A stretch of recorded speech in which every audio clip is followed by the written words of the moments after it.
Winterizing your NLB high-pressure water blasting unit. To winterize your pump unit, begin by shutting off and disconnecting the water supply to the unit.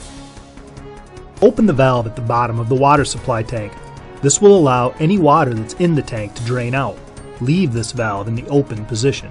Then, back off the bypass valve by turning it in a counterclockwise direction. Next, install the correct plug in the accessory manifold discharge adapter. Disconnect the pump supply hose that connects the water tank to the pump unit. Ensure that the PTO is disengaged and then start the engine.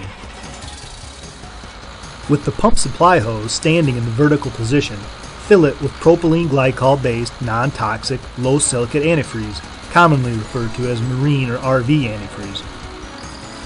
Bump the PTO and allow the pump to empty the supply hose of the antifreeze. Repeat this until you have pumped 2 gallons of antifreeze through the system. Inspect the lubrication lines and confirm that there is antifreeze present in them.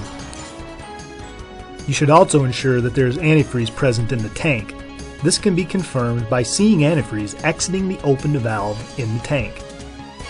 Open the relief valve at the top of the inlet filter housing and then open the bottom valve to allow any water in the filter housing to drain out.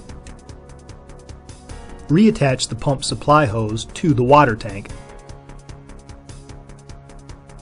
And finally, remove the plug from the discharge adapter on the accessory manifold.